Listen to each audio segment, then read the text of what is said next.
If the light fixtures are coming from the background or from a lighting design model, we cannot circuit. We cannot do a lot of things because it's in the link. So one way to allow us to circuit and tag is actually using our connection dot approach. In this case, what I'm trying to do is place a connection dot onto each link fixture.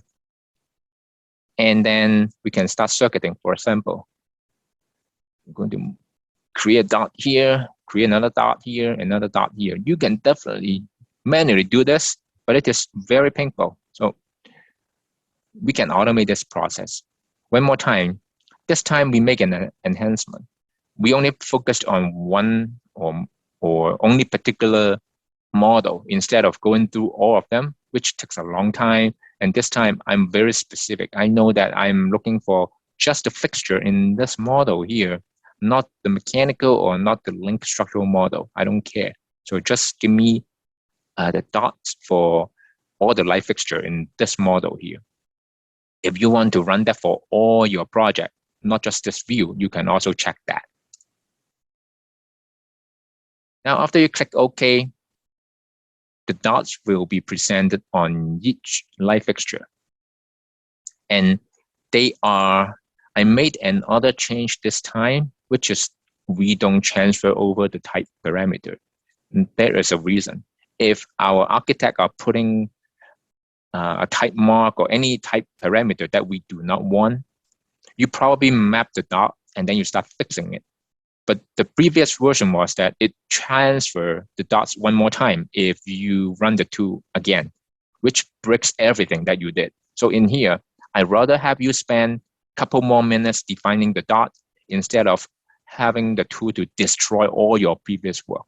So in this version, only the instance parameters will be transferred over. All type parameters will stay. It will not be transferred over so that your work will be saved. So for example, here I'm defining this dot to be type 1, L1. And for example, this one I'm defining it to be L2. A better way to actually use the dot is actually you can start circuiting. Now you can see I can start circuiting. I can now tag them. I have basically two choices. You can tag your link fixture. For example, I can tag my fixture, my link fixture, or I have another option. I'm tagging the dot.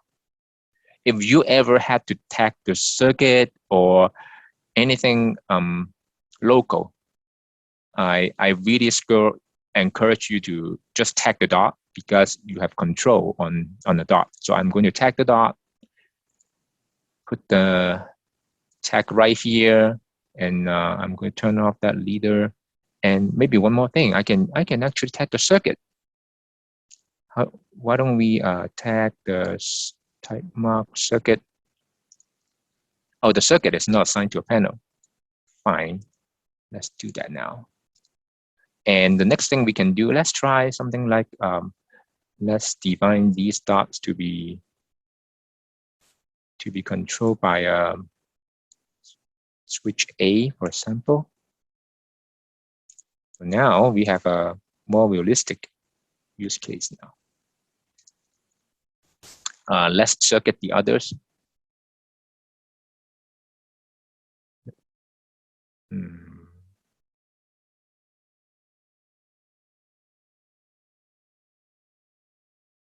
Let's select same panel, just to make things a little more complicated.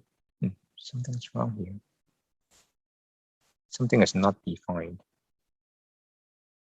Okay, good enough. The demo. Okay, now when we use the tag type or tag family, I'm going to use a tag family because I know that I have these, they belong to a different type. So I use the tag family command. Select a tag. I'm going to use that. So this time I really wanted to have the type, the circuit number, and the switch leg to show up in my plan. I'm just going to use the default setting. In this time, you probably notice the UI is changed a little bit. The code detected that you are tagging something local in this project. If you want to include any element in the link, you can enable that and then select the link.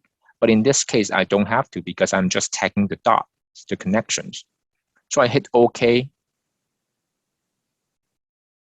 So all my fixture type and circuit are now tagged. They do not have a switch link defined. That's why they are sort of empty. If I have that, if I have the switch link also defined, they will pop up.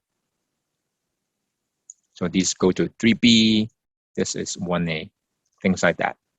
Why do we use this tool? Because the tool is actually doing a little more than just placing the dot. If we study the dot a little bit, all the dots has a number associated with it. That number is the parent, which is this light fixture. Don't ever try to remove those numbers because the dot has this number so that it remembers its linked element in the link. So very often your design, your work will not be ended today. The next day when you woke up, the architectural background changes or the light design changes. So things like that would happen. Some of the light fixtures get moved. Some of the light fixtures change type. Some new fixtures will be added. Some old fixtures will be deleted. And this tool is going to take care of all these situations for you. If the light fixtures moved, when I run the tool again, the dot is going to move along with it. If the light fixture is deleted, the dot is going to delete itself. If the dot change, the light fixture change type, the dot is also going to change type to match it. And if there's a new fixture added, a new dot will be added. So let me run, now we have a pretty messy situation right now. Let me run the tool one more time.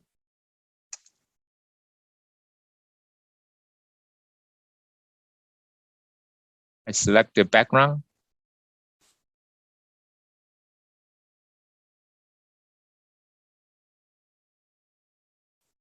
Now you see that the fixture, the layout is all fixed. So this is the main reason why we need something like that, is to minimize the rework when the background changes.